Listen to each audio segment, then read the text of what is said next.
बिस्मिल्लाहिर्रहमानिर्रहीम। अस्सलाम वालेकुम। Welcome to blue pen kitchen. आज मैं आपके लिए आलू और नूडल्स की बहुत ही मज़ेदार सी रेसिपी लेकर आई हूँ। तो इसके लिए मैंने 2 बड़े साइज़ के आलू लिए हैं। आलूओं को अच्छे से वॉश करके इनका छिलका उतार दिया और इस तरह क्यूब्स में कट करके इनको बॉयल कर लिया। इस तरह बॉयल करने में बहुत आसानी रहती है और बहुत ही जल्दी बॉयल हो जाते हैं। अब एक बाउल लेंगे और आलू जो है बाउल के अंदर ऐड कर देंगे। अब आलूओं को मैश करना है, तो मैशर की मदद से इन्हें मैश करेंगे। अगर आप चाहें तो आप ग्रेट भी कर सकते हैं। आलू बहुत अच्छे से मैश हो गए हैं। अब इसके अंदर डालेंगे 1 टीस्पून नमक, क्वार्टर टीस्पून हल्दी, काली मिर्च का पाउडर जाएगा हाफ टी स्पून इसमें कुटी हुई लाल मिर्च ऐड कर देंगे। पिसी हुई लाल मिर्च क्वार्टर टीस्पून ऐड करेंगे। चाट मसाला ऐड करेंगे half tea spoon. 1 table spoon भर के भुना और कुटा धनिया और भुना और कुटा जीरा हाफ टी स्पून ऐड कर देंगे। ढेर सारा सब्ज़ धनिया ऐड करेंगे खूबसूरती और फ्लेवर के लिए। आलू और मसालों को आपस में मिक्स कर लेंगे। चलें जी, ये मिक्स हो गए हैं। अब इसके अंदर कॉर्नफ्लोर ऐड करेंगे 3 टेबल स्पून। आप यहाँ पे चावल का आटा भी यूज़ कर सकते हैं।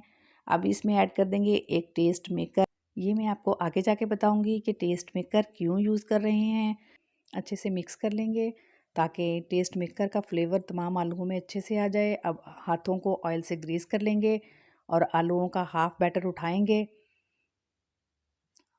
और हाथों की मदद से इसको रोल करते हुए, जैसे हम पराठा बनाते हैं ऐसे इसको लंबा सा लंबाई में रोल कर लेना है।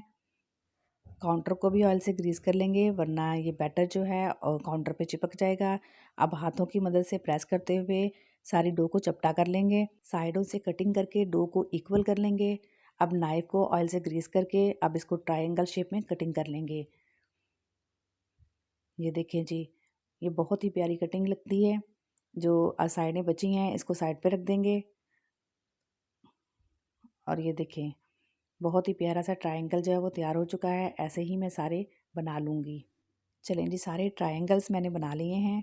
आप देख सकते हैं कि इनकी थिकनेस कितनी रखनी है। अब यहाँ पे मैंने 2 कनौर नूडल्स के पैकेट लिए हैं। इसके अंदर जो टेस्ट मेकर निकला है इसको साइड पे रख देंगे। इसको हम आगे जाके इस्तेमाल करेंगे। एक टेस्ट मेकर जो है हमने आलू के अंदर मिक्स कर दिया था।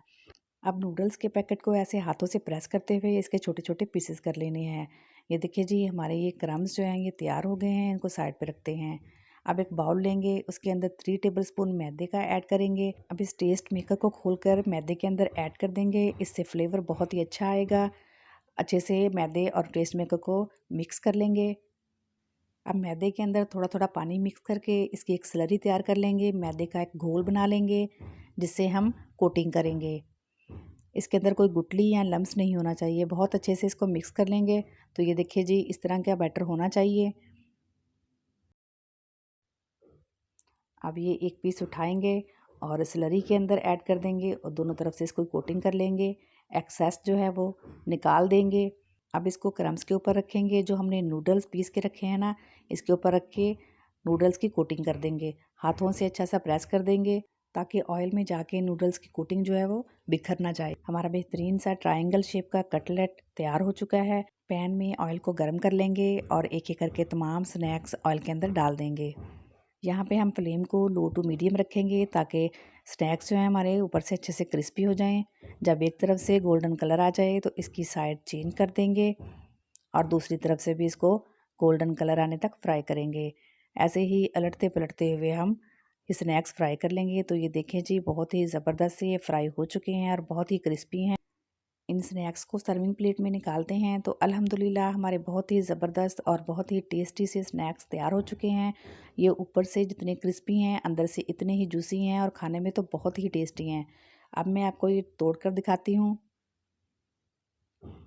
ये देखें, अंदर से सॉफ्ट और जूसी हैं और बाहर से बहुत ही क्रिस्पी हैं। आप ज़रूर ट्राई कीजिएगा। रेसिपी पसंद आए तो लाइक करें और ब्लू पेन किचन को सब्सक्राइब भी कर लें। अपने फैमिली और फ्रेंड्स के साथ ज़रूर शेयर किया करें। कमेंट करके बताइएगा कि आपको ये रेसिपी कैसी लगी। दुआओं में याद रखें। मिलते हैं नेक्स्ट मज़ेदार सी रेसिपी के साथ। तब तक के लिए अल्लाह हाफिज़।